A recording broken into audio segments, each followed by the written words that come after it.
This tutorial is on the basics of pad holding. So there's a couple of things to think about for pad holding, both important for you as a pad holder, but also important for the person that you're pad holding for. So one thing is important that you don't get injured, but also that the techniques that you enable the person you're holding pads for is efficient and useful for them. So we'll have a look at some basics of some techniques for different techniques. So when holding for punches, what people tend to do, and what I know it's probably bad to say what we do wrong first, but it's important to note that people often do this when they hold pads. Now the reason that's not so good, it will make the person feel quite good, but what it's doing is, the actual, where the punch is as if they don't need to move, they don't need to extend their arm or put the hip in, they will get impact because I'm putting pads, I'm hitting the pads. Where what I really need them to do from holding the punches is to keep them back, and I want you, Ben, to step in on the shots.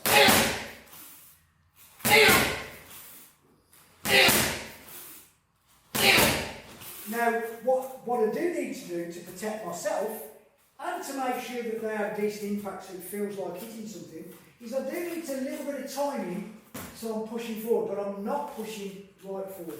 I'm holding it near the head, and I'm timing it so it's just a little nudge at the end. So it's timing, so when they throw the shot, it gives some firmness, but what it's not doing is that when he hits, it's letting my shoulder go back and my shoulder's injured. So I've got to protect my shoulder. So I'm trying to hold it in a position that's similar to a head, distance, so they've got to step in properly, so they learn automatically without thinking about it to get the right distance with the shot. I'm trying to make it a firm shot so they're not extending their elbow and hurting themselves, because this is flying back. It feels like it's real, like a real target, like the head. And I'm also timing it a little bit so I'm not letting my shoulder fly back. And that's the same for the punches. When I'm standing still now, but you don't need to necessarily. I sometimes might want to move back, sometimes I want to move forward. I'll just show you a couple of examples of that. So if I'm moving back, I've got to get my person to step in. So he needs, I'd have to say to now I'm doing, okay, I need you to push him off your back foot and get closer. So think about it. Try not to jump back now. Try and stay so you're not, if I kick you afterwards, because I'm not at this point, you stay again.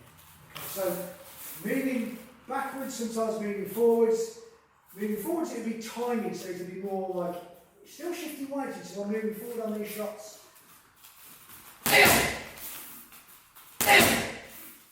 The person gets a chance to be able to throw it with the targets moving either way, moving around. We'll keep it basic. So that's the punches. The kick. Move this way so we can see the kick going in and where the pads hold. Again, I'm going to say that often, frequently, people, even some very experienced pad holders, will push down this. What this does is it means that the person kicking gets the wrong position on the kick, because we want the kick to come into the body and not to be at an angle coming up and the power stops here, because nobody really bends over it to get kicked. So the other thing is I need to protect myself. So I want the person kicking pads to have the right full technique. They can actually kick in and feel the technique going in and feel the right angle of the shot. But equally, I've got to protect my shoulders. I'm holding pads for quite a long time. It's very easy to get injured if I'm, certainly the hips and legs are much stronger than my arms and shoulders. So I need to relax. I need to make sure the target's relaxed. It's not important to have the pads at the bottom together. I can completely relax the shot, and so